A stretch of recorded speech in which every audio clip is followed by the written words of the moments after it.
Hello friends, स्वागत है आप लोग का एनसीईआरटी जोन में। इस सीरीज में हम लोग क्लास 9th और 10th की एनसीईआरटी की साइंस हम लोग डिस्कस कर रहे हैं। और क्योंकि बहुत सारे पीसीएस, यूपी पीसीएस और बीपीएससी आ रहा है या बीपीएससी के और वाले सारे एग्जाम आ रहे हैं, टीआरई 4 आ रहा है, तो साइंस का अहम रोल है। और साइंस हम लोग एनसीईआरटी से कर ले तो इससे ज़्यादा कुछ हो ही नहीं सकता। तो कौन कौन से चैप्टर ऑलरेडी डिस्कस कर चुके हैं और कौन सा चैप्टर हम इस वीडियो में डिस्कस करने वाले हैं। एक चैप्टर एक वीडियो में हम लोग डिस्कस करते हैं। पहला, दूसरा, तीसरा, चौथा हो चुका है। छठवां चैप्टर भी हो, पांचवा चैप्टर भी हो गया। हमने जो पीरियोडिक टेबल पहले वाले बुक में है तो वो हमने नहीं करा है, वो हम बाद में करा लेंगे, क्योंकि नए वाले बुक में पीरियोडिक टेबल हटा भी दिया है और उससे क्वेश्चन भी नहीं आता। तो हम ये पहले का 5 चैप्टर ऑलरेडी करा चुके हैं। छठवां chapter control and coordination discuss करेंगे इस वीडियो में। उसके बाद हाउ डू, ये अब डेली एक एक वीडियो आएगा, तो मैं बताता हूँ कि कौन कौन से पहले आएगा।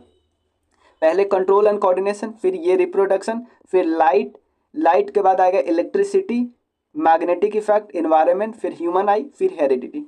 इस टाइप से अरेंजमेंट करके आएगा इंपॉर्टेंस के हिसाब से। ठीक है, तो ऑलरेडी आपको पता है कि हम कौन कौन से अभी चला रहे हैं। ये परफेक्शन आईएएस की मैगजीन हमने कंप्लीट कर लिया। बिहार स्पेशल चला रहे हैं। आज आएगा मॉडर्न हिस्ट्री, पूरा मॉडर्न हिस्ट्री बिहार का, जहाँ से हम कर रहे हैं। बिहार करंट अफेयर्स एडुटेरिया से शुरू होगा। और ये तो हमारा 9th का ऑलमोस्ट कंप्लीट है। 10th का जो बचा हुआ है वो जल्दी जल्दी कंप्लीट हो जाएगा। इस नंबर पे आप टेक्स्ट कर सकते हो अगर आपको कुछ भी पूछना हो तो। ठीक है ना।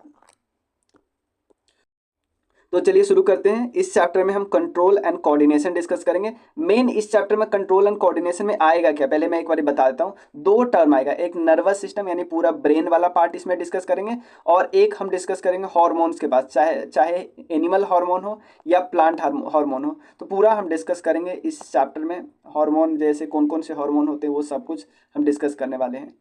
तो क्लास 10th का कंट्रोल एंड कोऑर्डिनेशन इसके बाद कंप्लीट हो जाएगा। वो आपको बुक देखने की जरूरत भी नहीं है, डिटेल में हम लोग कर रहे हैं यहाँ पे। पहले 2 टर्म हम समझ जाते हैं। 2 टर्म कौन कौन है, एक है ग्रोथ रिलेटेड मूवमेंट और एक है ग्रोथ अनरिलेटेड मूवमेंट। कि अगर किसी स्पेसीज में, जैसे मान लो कोई बीज है, बीज नीचे से जन्म ले रहा है, ऊपर आ रहा है, बीज का जो जर्मिनेट होता है, बीज ऊपर जाता है सूट के थ्रू। देखो बीज में 2 चीज होता है, एक रूट होता है जो नीचे जाता है, सूट होता है ऊपर जाता है। तो ऊपर जाता है या नीचे जाता है, यहाँ पे जो मूवमेंट हो रहा है, सीड का जो मूवमेंट होता है, सीड के मूवमेंट किसके बेसिस पे हो रहा है, ग्रोथ के बेसिस पे। तो इसी को हम बोलेंगे ग्रोथ हो रहा है, जिसके कारण मूवमेंट हो रहा है, ग्रोथ के कारण मूवमेंट हो रहा है। अगर अगर मान लो ग्रोथ होना रुक जाएगा, ग्रोथ होना रुक जाएगा, बीज सर गया, ग्रोथ नहीं हो रहा, तो क्या मूवमेंट होगा, नहीं होगा ग्रोथ। ग्रोथ के बिना मूवमेंट नहीं होगा सीड्स का। एक होता है ग्रोथ अनरिलेटेड मूवमेंट, कि मूवमेंट तो हो रहा है, लाइक कोई बिल्ली दौड़ रही है, बच्चे प्ले खेल रहे हैं, मतलब झूला झूल रहे हैं। उसके अलावा जो भैंस या गाय जो होता है वो च्युइंग करती है, खाने के बाद पहले वो खाना रख लेती है, उसके बाद वो चबाते हैं ना, जिसके कारण वो खाना निकाल निकाल के पचाते रहते हैं। तो ये सब क्या है, क्या ये सब ग्रोथ से रिलेटेड नहीं, ये मूवमेंट हो रहा है बट इससे ग्रोथ नहीं हो रहा है, बट ये याद रखिए, इसीलिए इसको क्या बोलते हैं, ग्रोथ इंडिपेंडेंट मूवमेंट। जैसे एक प्लांट होता है जिसको हम छुई मुई प्लांट बोलते हैं, या इसको touch me not be plant बोलते हैं। ये किस फैमिली का होता है, ये फैमिली याद रखना है, मिमोसा फैमिली का ये प्लांट होता है। तो ये क्या करते हैं, जैसे हम इसको टच करते हैं अपने फोल्ड कर लेता है। तो क्या इससे ग्रोथ, मूवमेंट तो हुआ, क्या ग्रोथ हुआ, नहीं। इसीलिए इसको भी क्या बोलेंगे, ग्रोथ इंडिपेंडेंट मूवमेंट। मतलब मूवमेंट तो हो रहा है बट ग्रोथ नहीं हो रहा है। अब आप बोलोगे कि यार ये मूवमेंट होता क्यों है। तो देखो मूवमेंट इसीलिए होता है, जैसे एग्जांपल ले लेते हैं, हम लोग किसी पर्टिकुलर चीज़ पे हाथ डालेंगे, तो अगर वो बहुत गर्म है तो हम हाथ हटा लेंगे, तो क्या एक ग्रोथ अनरिलेटेड मूवमेंट हुआ, हमारा हाथ बस हटा, मूवमेंट हुआ, ग्रोथ हुआ नहीं। तो ऐसा होता क्यों है, तो देखो अगर कोई इन्वायरमेंट में बदलाव आता है, इन्वायरमेंट कोई बदलाव आया, तो उस इन्वायरमेंट के बदलाव को हम लोग अपने शरीर में भी कुछ बदलाव शरीर में तो कुछ बदलाव नहीं ला सकते, मतलब बट इन्वायरमेंट में जो चेंज हो रहा है उसके हिसाब से हमें अपने आप को ढालना पड़ेगा ना। जैसे एग्जांपल ले लेते हैं, ये प्लांट इधर ग्रो कर रहा है, बट यहाँ पे सनसाइन है, यहाँ पे सूरज है, तो प्लांट थोड़ा सा ग्रोथ कर देगा इसके इसके साइड में, ऐसे ग्रोथ करना शुरू कर देगा। जैसे मैं एक एग्जांपल आपको दिखाता हूँ। यहाँ पे देखो, प्लांट जाना था सीधे प्लांट को, बट प्लांट किधर ग्रो करना शुरू कर देगा, जिधर से सनलाइट आ रहा है उधर से ग्रो करना। यानी इन्वायरमेंट में बदलाव हुआ तो प्लांट प्लांट अपने मूवमेंट में बदलाव कर लेगा। सेम इसी तरह वो फैलो भैंस या गाय जो च्युइंग करती है, उसके अलावा बच्चे जो करते हैं, बच्चे प्लेजर के लिए, इन्वायरमेंट पे प्लेजर के लिए वो झूला झूलते हैं। उसके अलावा ये कुछ भी, मतलब हम इन्वायरमेंट, मतलब अगर मान लो इस पर्टिकुलर जगह पे गर्म है तो हम यहाँ पे जाते नहीं है, इन्वायरमेंट में यहाँ पे गर्मी किया तो हम अपने दौड़ के यहाँ से भाग जाते हैं कहीं और, कि हम क्या करते हैं, मूवमेंट शो करने लगते हैं। तो जो कंट्रोल एंड कोऑर्डिनेशन है एनिमल का, वो 2 चीज़ से रेगुलेट होता है। एक तो नर्वस सिस्टम, एक हार्मोनल सिस्टम होता है, नर्वस सिस्टम होता है। अब देखो प्लांट में तो नर्वस सिस्टम है नहीं, प्लांट में नर्वस सिस्टम नहीं है, तो प्लांट में सिर्फ हार्मोनल सिस्टम काम करेगा। बट हमारे शरीर में नर्वस सिस्टम भी है, हार्मोनल सिस्टम भी है, दोनों का अलग अलग काम है। ये दोनों हमारे बॉडी को क्या करेगा, कोऑर्डिनेट करेगा। ठीक है,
दो और टर्म है। सबसे पहला टर्म है स्टिमुलस।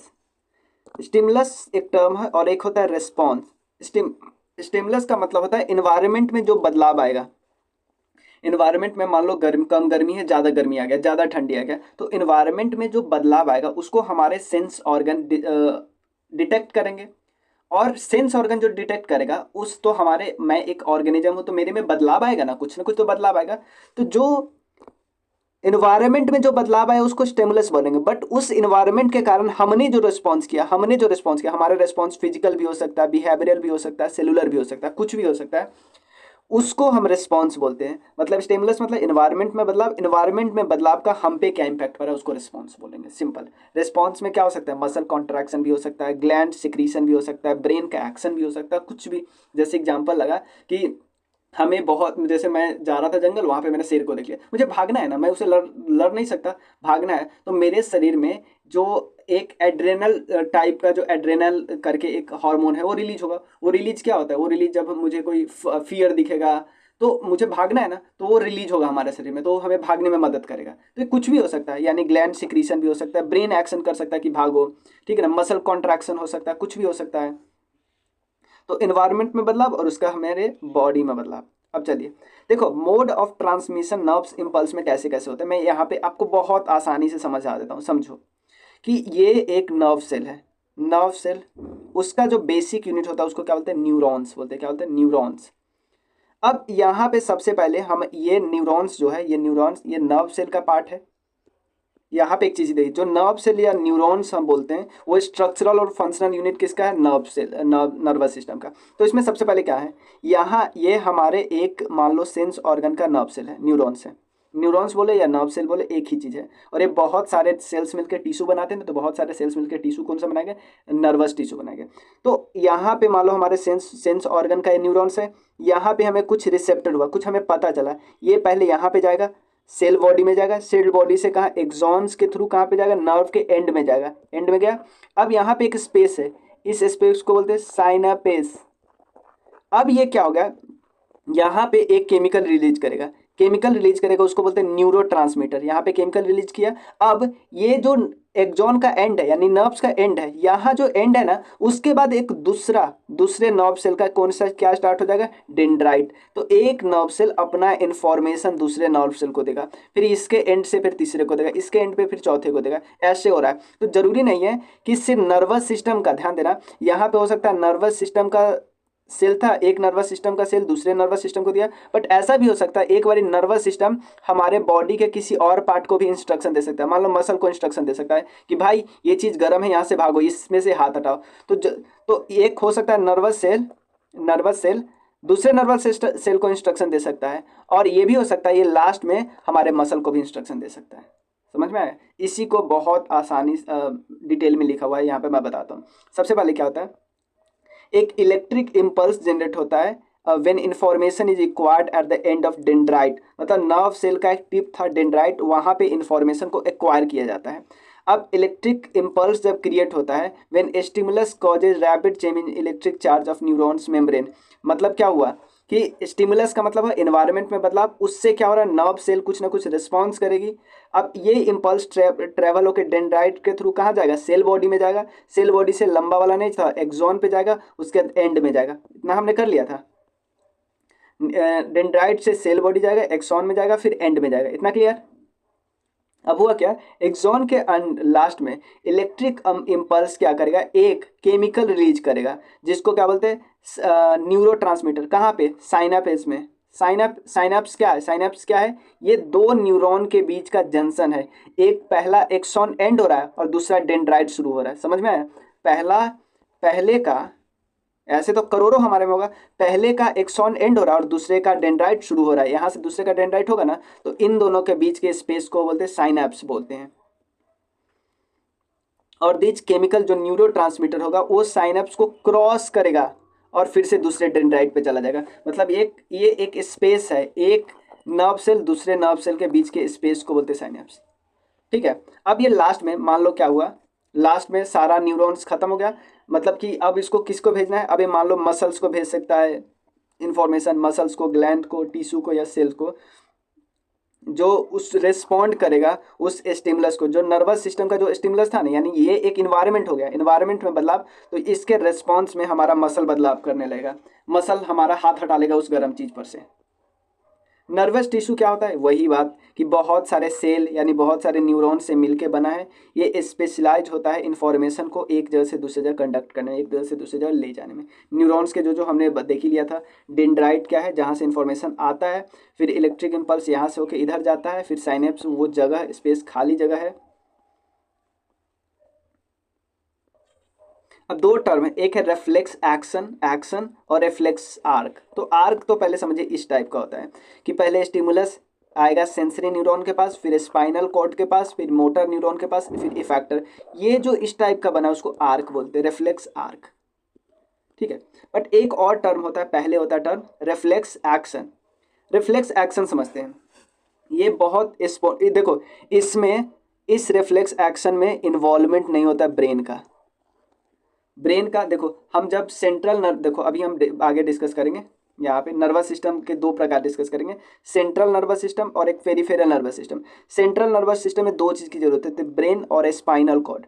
बट जब भी हम रिफ्लेक्स एक्शन की बात करेंगे, रिफ्लेक्स एक्शन की बात करेंगे तो इसमें स्पाइनल कॉर्ड का ही काम होगा, इसका काम ही नहीं होगा। समझ में? Conduct signal to and from the brain, control reflex activities. देखो, तो रिफ्लेक्स एक्शन एक स्पॉन्टेनियस है, ऑटोनॉमिक है एंड मैकेनिकल रिस्पॉन्स है to a stimulus control by spinal cord without the involvement of brain. Brain का कोई यूज नहीं होता है यहाँ पे। अब होता क्या है, in such reaction we do something without thinking about it, कि मान लो हमने गर्म तवे पे हाथ रख दिया, बट हम सोचना थोड़ी है, सोचेंगे बहुत ज़्यादा टाइम लगेगा, और without feeling in control of reaction. Reflex action are very fast response of nervous system होता है टू डेंजरस सिचुएशन। जैसे एग्जाम्पल है कि हम अपना हाथ बहुत जल्दी हटा लेते हैं अगर हम अपना हाथ बहुत गर्म ऑब्जेक्ट पे रख देते तो रिफ्लेक्स एक्शन को आप इनवॉलंटरी एक्शन बोल सकते हैं। यहाँ पे हमारा मन नहीं कर रहा है, अपने आप हट जा रहा है।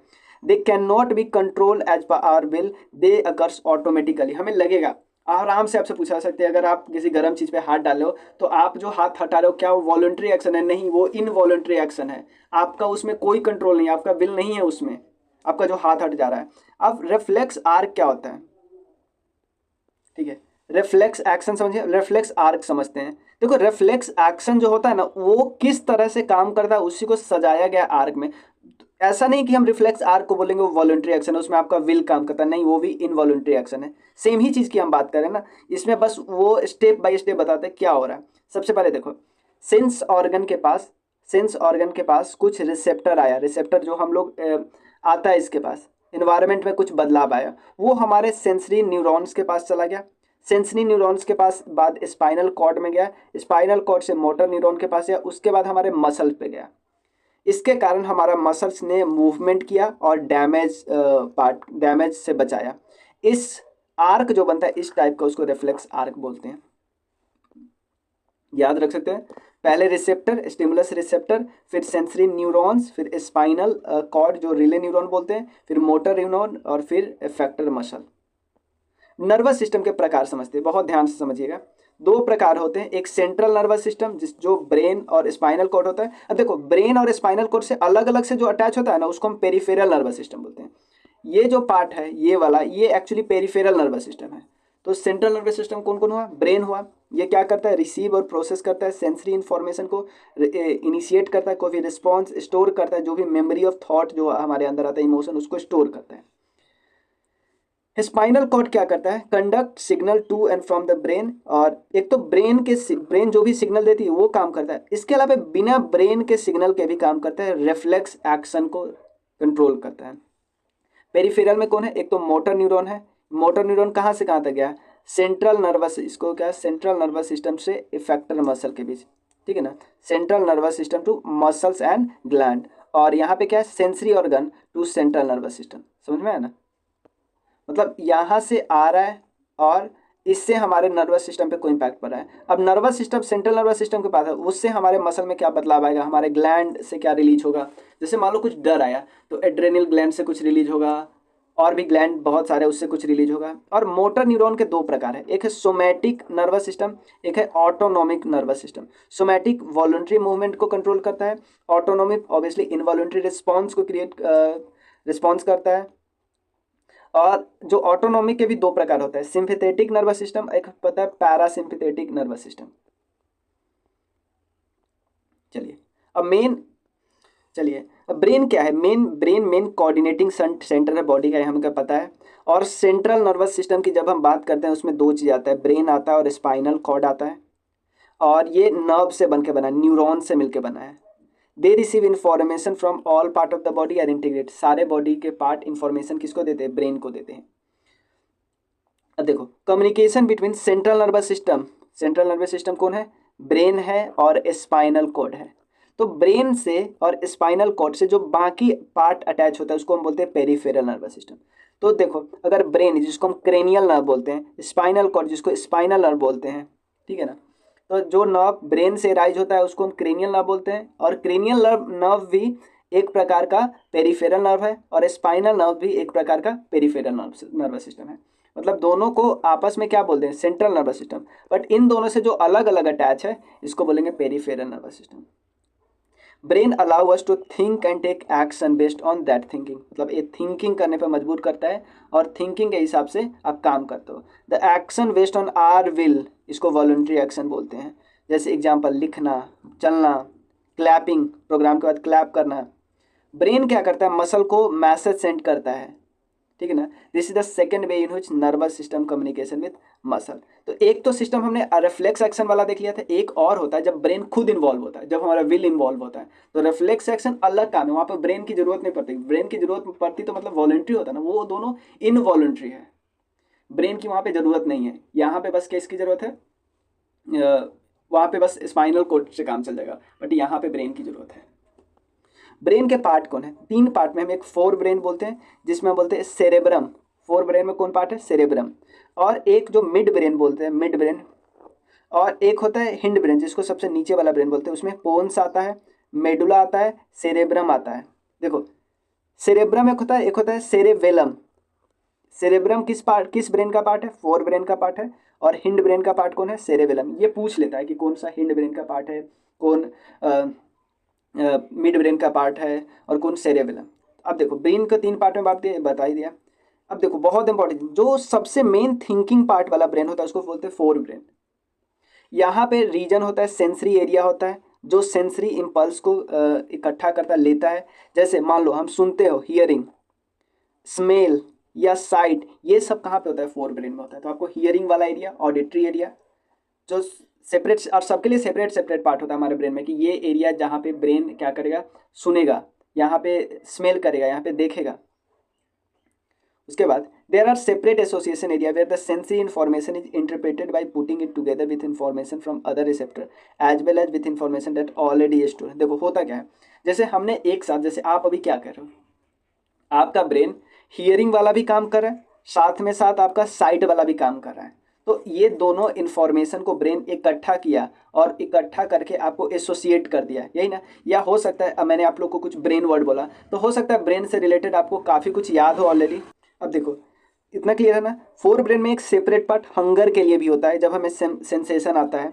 बहुत सारे इनवॉलंटरी एक्शन ये कंट्रोल किसके द्वारा किया जाता है, मिड ब्रेन के द्वारा और हिंड ब्रेन के द्वारा। हिंड ब्रेन में क्या क्या आता है, तीन चीज आता है, एक होता है सेरेबेलम, एक होता है पोन्स और एक होता है मोडुला ऑब्लोंगेटा। तो देखो बहुत सारे आपसे पूछा ब्रेन का कौन सा पार्ट इनवॉलंटरी एक्शन को भी कंट्रोल करता है, मिड ब्रेन और हिंड ब्रेन। तो हिंड ब्रेन का मेन तीन पार्ट आपको याद रख लेना है, एक होता है सेरेबेलम, पोन्स और मेडुला। मेडुला किससे रिलेटेड है, ब्लड प्रेशर, सैलिवेशन और वोमिटिंग से रिलेटेड है। पोन्स किससे रिलेटेड है, रेस्पिरेशन रेट को क्या करना, रेस्पिरेशन रेट को क्या करना, रेगुलेट करना। तो ये पोन्स इन दोनों को जोड़ता है, सेरेबलम और मेडुला ऑब्लोंगेटा को जोड़ता है, यानी पोन्स बीच में, याद रखना। ये क्या करता है, सेरेब्रम क्या करता है, जो वॉलंटरी एक्शन में जो प्रेसिजन होता है उसको रिस्पॉन्स करता है। जैसे एग्जांपल लेते हैं, हम पॉस्चर बनाए हुए हैं, मतलब हम खड़े हैं तो एक पॉस्चर में है, जैसे वॉक चल रहे हैं स्ट्रेट लाइन में, ऐसे थोड़ी टेढ़ा मेढ़ा चला रहे हैं, तो ये हमारे सेरेबलम के कारण होता है। अब साइकिल चला रहे हैं, पेंसिल को पिकअप किए हुए हैं, तो ये सब किसके अंदर आता है, सेरेबेलम के अंदर आता है। पोन्स क्या है, वो इन दोनों को जोड़ता है और main blood pressure sorry regulate करता है रेस्पिरेशन रेट को। मेडुला क्या करता है, ब्लड प्रेशर को, सैलिवेशन को और वोमिटिंग को, इन सब को क्या करता है, कंट्रोल करता है। अब ब्रेन भाई, मान लो आपके सर पे कोई थप्पड़ मार दिया, तो क्या ब्रेन डैमेज हो सकता है, नहीं यार। ब्रेन सबसे पहले एक बोनी बॉक्स में होता है, एक बॉक्स है, उसको क्या बोलते हैं, स्कल बोलते हैं या क्रेनियम बोलते हैं। और ये पहले बॉक्स है, इसके अंदर का थोड़ा लिक्विड वाला पार्ट है, जो इस पर अगर डैमेज चोट भी लगे तो लिक्विड वाला पार्ट, क्योंकि लिक्विड वाला पार्ट ज़्यादा शॉक को एब्जॉर्ब करता है, उसको बोलते हैं सेरेब्रो स्पाइनल फ्लूइड। क्या बोलते हैं, सेरेब्रो स्पाइनल फ्लूइड बोलते हैं, इस स्कल के जस्ट अंदर होता है। और स्पाइनल कॉर्ड जो होता है उसको प्रोटेक्ट कौन करता है, वर्टिब्रल कॉलम। ये दोनों किसके प्रोटेक्शन के लिए, ब्रेन के लिए। ये किसके प्रोटेक्शन के लिए, वर्टिब्रल कॉलम किसको प्रोटेक्ट करता है, स्पाइनल कॉर्ड को करता है। अब होता क्या है, देखो muscle cell has contractile protein. देखो मसल्स, अब मान लो नर्वस टिश्यू के पास इंफॉर्मेशन आ गया, वो हमारे हाथ से काम करवाना चाहता है, वो उसको हाथ से बोलना है कि लिखो, तो मसल सेल जो हमारे हाथ में मसल है उसमें कॉन्ट्रैक्टाइल प्रोटीन है, एक का नाम है एक्टिन और एक नाम है मायोसिन। याद रखना, आपसे पूछेगा कॉन्ट्रैक्टाइल प्रोटीन इनमें से कौन से, एक्टिन और मायोसिन। जिसमें क्या होता है, दो, जिसके कारण हमारा शेप भी चेंज हो सकता है और अरेंजमेंट इन द सेल्स भी चेंज हो सकता है to the nervous electric impulse. जैसे ही नर्वस इलेक्ट्रिक इम्पल्स आएगा, जैसे हमने बताया था ना, डेंड्राइट से आएगा सेल बॉडी, सेल बॉडी से एक्सॉन, एक्सॉन के बाद एंड में जाएगा, एंड के बाद जब बहुत सारे नर्वस टिश्यू वाला हो गया काम, नर्वस सेल, एक नर्वस सेल से दूसरे नर्वस सेल यानी न्यूरॉन। बट अब हमें मसल को देना है इन्फॉर्मेशन, तो मसल को जो इलेक्ट्रिक इम्पल्स आएगा तो उसके बाद हमारा मसल क्या कर रहा है, रिस्पॉन्स कर रहा है। तो रिस्पॉन्स किसके थ्रू कर रहा है, एक्टिन और मायोसिन जो प्रोटीन है उसकी हेल्प से कर रहा है। इसके कारण ही हमारे बॉडी के पार्ट्स में मूवमेंट होती है। अब देखो प्लांट में कोऑर्डिनेशन कैसे का होता है। पहले तो एक प्लांट में कोऑर्डिनेशन हम लोग आपको बताए हुए हैं कि किसके, एक टच मी नॉट प्लांट का एग्जांपल है, छुई मी प्लांट का एग्जांपल है। जैसे ही हम छूते हैं उसको, वो अपने लिप्स में बदलाव कर लेता है। और ये बदलाव कैसे होता है, क्योंकि अमाउंट ऑफ वाटर जो उनमें है उसमें बदलाव आ जाता है, जिसके कारण स्वेलिंग और श्रिंकिंग हो जाती है। मूवमेंट ड्यू टू ग्रोथ, ये भी हम बताया कि प्लांट ग्रोथ करेगा तो किसके तरफ जा रहा है, ग्रोथ करके सनलाइट की तरफ ग्रो कर रहा है। उसके अलावा pea plant climbs up by means of tendrils which sensitive to touch. नहीं होता है, घुमा के पकड़ लेता है किसी पार्ट को, जैसे मान लो जैसे कद्दू वगैरह का आपने लगाया है, तो जिस चीज़ पे चढ़ा रहेगा, जिस चीज़ पे मतलब बांस वगैरह पे चढ़ रहा है या पेड़ पे, तो उस पे ऐसे ऐसे पकड़ लेता है, उसको बोलते हैं टेंड्रिल्स। अब मान लो जो टेंड्रिल्स ऑलरेडी, जैसे मान लो यहाँ पे आप बांस रखे तो टेंड्रिल्स ने बांस को पकड़ लिया, तो ये टेंड्रिल्स अब उतना ग्रो नहीं करेगा। मान लो एक टेंड्रिल्स यहाँ पे है बट उसको आगे जो पकड़ना है वो मिल ही नहीं रहा, तो आगे ग्रो करेगा। अब यहाँ पे ढूंढा कि हाँ यहाँ पे मिल गया, अब यहाँ पे पकड़ लिया, तो जो टेंड्रिल्स दूर रहेगा ऑब्जेक्ट से वो ज़्यादा ग्रो करेगा। जो ऑब्जेक्ट के पास है, जो ऑब्जेक्ट उसको पकड़ा गया, तो वो अब ग्रो नहीं करेगा ना उतना। अब प्लांट में कई टाइप का मूवमेंट होता है। एक होता है ट्रोपिज्म या ट्रोपिक मूवमेंट, ये उसके बाद होता है फोटोट्रोपिज्म, कि प्लांट ग्रो कर रहा है किसके रिस्पॉन्स में, लाइट के रिस्पॉन्स में। मतलब कि जो प्लांट का जो सूट है ना, जो ऊपर वाला पार्ट है, जो फुंगी हम जिसको बोलते हैं, वो सनलाइट के टुवर्ड्स बेंड कर दिया जाएगा। जियोट्रोफिज्म का मतलब है प्लांट ग्रो करेगा ग्रेविटी के रिस्पॉन्स में, ठीक है ना। इसलिए ये जो प्लांट का रूट होता है ना, ऑलवेज किधर ग्रो करेगा, नीचे, जमीन के नीचे। हाइड्रोट्रोफिज्म का मतलब होता है प्लांट ग्रो करेगा वाटर के तरफ। तो रूट जो होता है हमेशा किधर ग्रो करेगा, जिधर पानी उसको मिलेगा, जिसको हम बोलते हैं हाइड्रोट्रोफिज्म। केमोट्रोफिज्म का मतलब होता है प्लांट ग्रो करेगा केमिकल के रिस्पॉन्स में। जैसे एग्जांपल है growth of pollen tubes towards ovule, ovule के तरफ ग्रो करता है। जो पोलन ट्यूब किधर जाता है, पोलन ट्यूब्स जो होता है मेल वाला पार्ट, और फीमेल के किधर जाता है, ओव्यूल के पास जाता है ना। टिग्मोट्रोफिज्म मतलब प्लांट रिस्पॉन्स करता है टच पे। जैसे मान लो क्लिम्बर्स कॉइल होता है, वो सपोर्ट करता है। क्लिम्बर्स क्या करता है, कॉइल करता है, जहाँ पे उसको वो पार्ट मिलता है ना, बांस मिल गया, लकड़ी मिल गया, उसमें घूम जाए, टेंड्राइल्स जो उसको बोलते हैं। एक बोलता है ट्रोपिज्म या ट्रोपिक मूवमेंट। ये तो स्टिमुलस के तरफ, स्टिमुलस मतलब एनवायरनमेंट में जो बदलाव आया उसके तरफ मूवमेंट करेगा, या तो उससे दूर। अलग अलग टाइप का प्लांट हो सकता है, ये बदलाव किसी टाइप का हो सकता है, प्लांट, पानी हो सकता है, सनलाइट हो सकता है, ये कुछ भी हो सकता है। अब इलेक्ट्रिक इम्पल्स का लिमिटेशन क्या होता है, मतलब नर्वस सेल का इम्पैक्ट क्या होता है। Firstly they do not reach each and every cell of the animal, सब सारे एनिमल बॉडी को, क्योंकि ये सिर्फ इम्पैक्ट सबसे पहले पहुंचता है इसके पास, कौन किस किस का है, सिर्फ इसके जो सेंसरी ऑर्गन है उसी के पास इसका पहुंचता है, और ये मसल से कुछ कुछ काम करवा लेता है। But the cell takes some time to reset its mechanism before it can generate and transmit a new impulse. They cannot continuously, ये कंटिन्यूअस नहीं होता, कंटिन्यूअस ट्रांसमिट नहीं करता इलेक्ट्रिक इम्पल्स का, इसलिए हमको ये पसंद नहीं है। इसके लिए एक दूसरा तरीका, इसका लिमिटेशन है, ये जो इलेक्ट्रिक इम्पल्स वाला लिमिटेशन है उसको दूर करने के लिए आया हार्मोन, ठीक है ना। हार्मोन क्या करता है, हमारे बॉडी में जो ग्लैंड होते हैं, मतलब बॉडी का एक पार्ट होता है इंटरनल ऑर्गन, वहाँ से कुछ वो रिलीज करते हैं, और रिलीज करके हमारे ब्लड में मिल जाता है, हमारे ब्लड के हर एक पार्ट में पहुँच जाता है। अब सेम यही प्लांट का भी यही है, क्योंकि प्लांट के पास तो अपना नर्वस टिश्यू नहीं है, तो प्लांट ग्रो, रेगुलेट, कंट्रोल कैसे करेगा, प्लांट हार्मोन के थ्रू। 4 टाइप का हार्मोन है, याद रखिए, auxin, gibberellins, cytokinin, ethylene, S basic acid. समझो, प्लांट का सबसे ऊपर वाला पार्ट होता है जिसको बोलते हैं सूट, ये ग्रो करता है किसके थ्रू, ऑक्सिन्स के थ्रू। जिब्रेलिन्स का मतलब क्या होता है, प्लांट का जो स्टीम है, एक नोड है यहाँ पे, दूसरा नोड है, इन दोनों के बीच दूरी इंक्रीज होगा, वो किसके कारण, जिब्रेलिन्स। सेल डिवीजन हो रहा है, सेल डिवीजन, वो किसके द्वारा, साइटोकिनिन्स के द्वारा। फ्रूट पक रहा है, राइपनिंग ऑफ फ्रूट हो रहा है, वो किसके कारण, इथाइलिन के द्वारा होता है। बट ये जो होता है वो ग्रोथ को रोकता है, इनहिबिट्स ग्रोथ करता है, ग्रोथ को रोकता है, इसलिए इसको क्या बोलता है, स्ट्रेस हार्मोन बोलता है, ठीक है ना। It help to overcome stress condition को ओवरकम करने में मदद करता है। जैसे ये क्या करता है, लिप्स को मतलब कि पीला करके लिप्स को गिरा देता है, ग्रोथ को रोकता है ये में ऑक्सिन। तो एक बार और मैं रिवाइज कर देना, ये क्या होता है, it is a synthesis at shoot tips and help in bending of plant towards light. तो हमें पता है सन लाइट के टुवर्ड्स प्लांट क्या करता है, बेंड करता है। और ऑक्सिन मेन, ये ऑक्सिन क्या करेगा, ऑक्सिन प्लांट के सूट को ग्रो करने में मदद करता है, ऊपर वाला पार्ट को। और ऊपर वाला पार्ट किस तरफ ग्रो करेगा, जिधर सनलाइट होगा। जिब्रेलिन्स देख लिया कैसे स्टीम के ग्रोथ में मदद करता है। साइटोकिनिन मतलब सेल डिवीजन को प्रमोट करता है, ठीक है। It occurs in higher concentration in area of rapid cell division, जैसे फ्रूट में, सीड्स में ज़्यादा होता है। इथाइलिन पकने में मदद करता है, ये ग्रोथ को रोकता है। अब ह्यूमन में जो हार्मोन्स है, ठीक है ना, ये क्या होता है, एक प्रकार का नॉन न्यूट्रिएंट केमिकल होता है, मैसेंजर का काम करता है। ये डायरेक्टली किसी ग्लैंड से निकलता है और ब्लड में चला जाता है, और ये जिस ग्लैंड से निकलता है उसको एंडोक्राइन ग्लैंड होता है, एक होता है एक्सोक्राइन। एक्सोक्राइन ग्लैंड से क्या निकलता है, एंजाइम निकलता है। और एक्सोक्राइन ग्लैंड जो होता है वो डक्ट वाला होता है, जैसे एग्जांपल हमारा आंसू निकल रहा है, पसीना निकल रहा है, वो सब एक्सोक्राइन ग्लैंड का एग्जांपल है, और उससे जो निकलता है उसको एंजाइम बोलते हैं। बट इससे जो निकला वो क्या हुआ, हार्मोन्स बोलेंगे। क्या बोलेंगे, हार्मोन्स। इसको कैसे, किस टाइप का ग्लैंड बोलेंगे, डक्टलेस ग्लैंड। कि ग्लैंड से डायरेक्ट जो चीज़ निकला ना, जो लिक्विड पार्ट निकला, वो सीधा ब्लड में मिल गया, उसके पास अपना कोई रास्ता नहीं है। लाइक बट हमारे आंसू का निकलने का रास्ता है, हमारा पसीना निकलने का रास्ता है। तो एनिमल हार्मोन के कौन कौन से प्रकार है, पहले देखिए। थायरॉक्सिन हार्मोन है, एड्रेनाइल हार्मोन है, ग्रोथ हार्मोन है, टेस्टोस्टेरोन है, और इंसुलिन है। इतना ही दिया है हमारे 10th में, ज़्यादा हम नहीं करेंगे, ठीक है ना। ऑलरेडी अगर इससे भी ज़्यादा हार्मोन पूरा डिस्कस करना है तो आप लुसेंट के मैंने वीडियो बनाया वो देख सकते हो, बट ये में हम चाहते कि आप एनसीईआरटी पे स्टिक रहो, ठीक है, थोड़ा बहुत एक्स्ट्रा करें बट बहुत ज़्यादा नहीं, नहीं तो एनसीईआरटी का फ्लेवर खत्म हो जाएगा।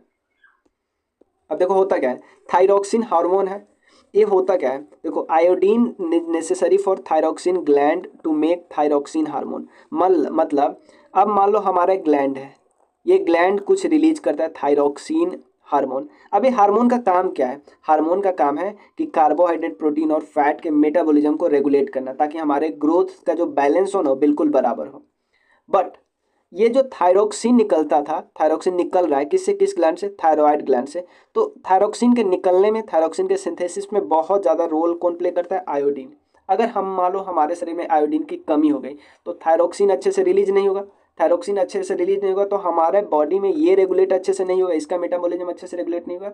तो ऐसा देखा गया है जिसके शरीर में आयोडीन की कमी है उससे क्या हो जाता है, एक ग्वाइटर हो जाता है, घेंघा रोग हो जाता है, गर्दन के पास थोड़ा सा स्वेलन नेक हो जाता है। तो ये स्वेलन नेक आयोडीन की कमी, देखो ये एक प्रकार का सिम्टम है, ये बीमारी नहीं है। स्वेलन नेक एक बीमारी नहीं, ये सिम्टम है। किस चीज़ का सिम्टम्स, कि भाई हमारे शरीर में थायरोक्सिन ग्लैंड अच्छे से काम नहीं कर रहे, बस। मतलब एक ये सिम्टम्स बताता है कि हमारे बॉडी में थायरॉयड ग्लैंड अच्छे से काम नहीं कर रहा है, उसमें थायरोक्सिन हार्मोन अच्छे से रिलीज नहीं हो रहा है। ये क्यों, क्योंकि हमारे बॉडी में आयोडीन की कमी है। एड्रेनल ग्लैंड क्या होता है, ये एड्रेनल ग्लैंड से रिलीज होता है जब स्ट्रेस आता है, हमें कोई किसी प्रकार का इमरजेंसी सिचुएशन आता है, फियर, जॉय, इमोशनल स्ट्रेस आता है, तो हमारे बॉडी से एड्रेनाइल ग्लैंड निकलता है। एड्रेनाइल हमारा क्या कर देता है, ब्रीदिंग रेट को बहुत तेज कर देता है, ब्लड सप्लाई हमारे हार्ट को और मसल को बहुत ज़्यादा देने लगता है। ये किसको, आर्टियोल्स को कॉन्स्ट्रिक्ट करता है, रोकता है। इसके टारगेट ऑर्गन कौन कौन है, हार्ट और आर्टरीज। इसको इमरजेंसी हार्मोन या स्ट्रेस हार्मोन भी बोलते हैं, एड्रेनाइल हार्मोन को, ठीक है ना। एड्रेनाइल ग्लैंड, यहीं से एड्रेनाइल हार्मोन निकलता है, ठीक है। आगे ग्रोथ हार्मोन क्या होता है, ये प्यूटिटरी ग्लैंड से, प्यूटिटरी ग्लैंड यहाँ पे है, हमने देख लिया, प्यूटिटरी ग्लैंड से, anterior pituitary gland. If there is deficiency, इस हार्मोन का अगर बच्चों में डेफिशिएंसी है तो बच्चे छोटे रह जाएंगे, ड्वार्फिज्म हो जाएंगे। बहुत ज़्यादा हो गया तो बच्चे बहुत बड़े दिखेंगे, गैग्नेटिज्म हो जाएंगे। अब टेस्टोस्टेरोन क्या होता है, ये मेल में होता है, ये टेस्टिस जो होता है उससे सिक्रीट होता है। और फीमेल से क्या रिलीज होता है, ओस्ट्रोजन, ओस्ट्रोजन ये रिलीज होता है। और ये सिक्रेट, ये वुमेन का कहाँ से सेपरेट होता है, ओवरी से सेपरेट होता है। और ये मेल और फीमेल में प्यूबर्टी के समय इनके बॉडी में बदलाव आ जाता है। इंसुलिन कहाँ से प्रोड्यूस होता है, पैनक्रियाज से। ये हमारे ब्लड, मान लो हमने कुछ ज़्यादा, हमने शुगर, ग्लूकोज हमारे बॉडी में ज़्यादा आ गया, तो उस ग्लूकोज को, मान लो उस ग्लूकोज को अच्छे से रेगुलेट करवाना है, उस ग्लूकोज को हमें स्टोर करना है मसल में ग्लाइकोजन के फॉर्म में। तो यहाँ पे कौन काम करेगा, पैनक्रियाज से जो इंसुलिन रिलीज होती है। मान लो हमने कुछ खाया नहीं तो इंसुलिन रिलीज होगा नहीं, क्योंकि हमें कुछ ग्लूकोज को पचाना बचाना नहीं है। बट अगर इंसुलिन की डेफिशिएंसी हो गई, मतलब हमारे बॉडी में ग्लूकोज की मात्रा ज़्यादा, तो इससे डायबिटीज हो सकता है, ठीक है। देखो एक होता है फीडबैक मैकेनिज्म, क्या होता है, जैसे मान लो एग्जांपल लेते हैं कि अगर ब्लड शुगर लेवल हमारे बॉडी में इंक्रीज होगा तो इससे ये पैनक्रियाज को पता चल जाएगा। पैनक्रियाज इसके लिए क्या करेगा, बहुत सारे इंसुलिन को रिलीज कर देगा। इंसुलिन क्या करेगा, ग्लूकोज के एब्जॉर्ब करके और उसको ग्लाइकोजिन में कन्वर्ट करके लीवर और मसल में स्टोर कर देगा। लेकिन अगर ब्लड शुगर के लेवल फॉल कर गया या नॉर्मल आ गया तो इंसुलिन सिक्रीशन क्या हो जाएगा, बंद हो जाएगा। किसके द्वारा, पैनक्रियाज के द्वारा। तो ये पूरा चैप्टर हमने कवर कर लिया, ठीक है। इसके बाद हम लोग नेक्स्ट चैप्टर करेंगे, कौन सा चैप्टर में करना है, हाउ डू ऑर्गेनिज्म रिप्रोड्यूस। तो 6 चैप्टर हो गया, हमें 7 चैप्टर करना है नेक्स्ट। तो मिलते हैं नेक्स्ट वीडियो में। अगर आपको कोई डाउट है, तो अगर आपको क्राउन को चाहिए पूरा बुक या घटनाचक्र जो हम अभी कवर कर रहे हैं, तो इस नंबर पे मैसेज कर सकते हो। कोई डाउट हो, इवन अपना सपोर्ट एनसीईआरटी जो उनको कर सकते हैं, सेम नंबर पे, ठीक है। यूपीआई भी सेम ही है, ठीक है। Thank you so much.